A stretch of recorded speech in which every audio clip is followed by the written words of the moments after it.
اللہ کے رسول صلی اللہ علیہ وسلم دوبارہ جناب عمر سے پوچھا کرتے تھے کہ اے عمر آپ نے کیا بات کی ہے، دوبارہ بتلائیے، یعنی اس قدر آہستہ آواز میں بات کیا کرتے تھے۔ اسی طرح ایک صحابی تھے اللہ کے رسول صلی اللہ علیہ وسلم کے بڑے پیارے ساتھی تھے، ان کی آواز کافی اونچی تھی، تو جب یہ آیا مبارکہ نازل ہوئی تو ثابت بن قیس رضی اللہ تعالیٰ عنہ پریشان ہو گئے، گھر میں چلے گئے،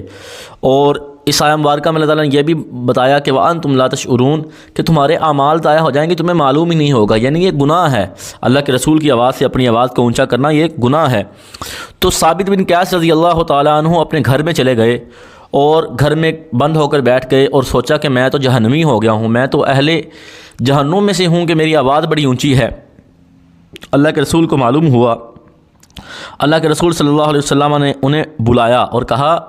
کہ آپ کی آواز تو ویسے ہی اونچی ہے، آپ اہل جہنم میں سے نہیں ہیں، بلکہ بل ہوا من اہل الجنہ، بلکہ ثابت تو اہل جنت میں سے ہے، جنتی ساتھیوں میں سے ہے، جنتی لوگوں میں سے ہے۔ تو دیکھیے صحابہ کرام رضوان اللہ علیہم اجمعین کا عمل کہ جیسے ہی اللہ کا قرآن آیا فوراً عمل کیا۔ جناب عمر رضی اللہ تعالیٰ عنہ اور جناب ثابت بن قیس رضی اللہ تعالیٰ عنہ، دیکھیں دونوں واقعات سے معلوم ہوتا ہے کہ جیسے ہی کتاب اللہ کی بات آئی، اللہ کا حکم آیا، فوراً عمل کیا اور پریشان ہو گئے۔ آج قرآن کریم کی آیات آتی ہیں، قرآن کریم کو ہم پڑھتے ہیں، ہم علماء کو سنتے ہیں، واعظ سنتے ہیں، لیکن کبھی ہمارے ذہن میں یہ بات نہیں آئی کہ یہ خامی ہمارے اندر ہے، لیکن صحابہ کرام رضوان اللہ علیہم اجمعین کی ذات تھی، ان کی شخصیات تھی کہ اللہ کا قرآن آیا فوراً انہوں نے یہ سوچا کہ یہ ہمارے بارے میں نازل ہوئی ہیں، اور ایک نے اپنی آواز کو آہستہ کر لیا اور دوسرے جن کی آواز آہستہ ہو نہیں سکتی تھی وہ گھر میں پریشان ہو کر بیٹھ گئے کہ میں بہت بڑا گناہ کر بیٹھا ہوں۔ تو اب تو چونکہ یہ بات اللہ کے رسول صلی اللہ علیہ وسلم ہمارے درمیان موجود نہیں ہے، تو اب اس کا کیا حکم ہے، کیونکہ یہ تو صحابہ کے بارے میں نازل ہوئی تھی۔ تو مفسرین رحمہم اللہ نے لکھا ہے کہ اب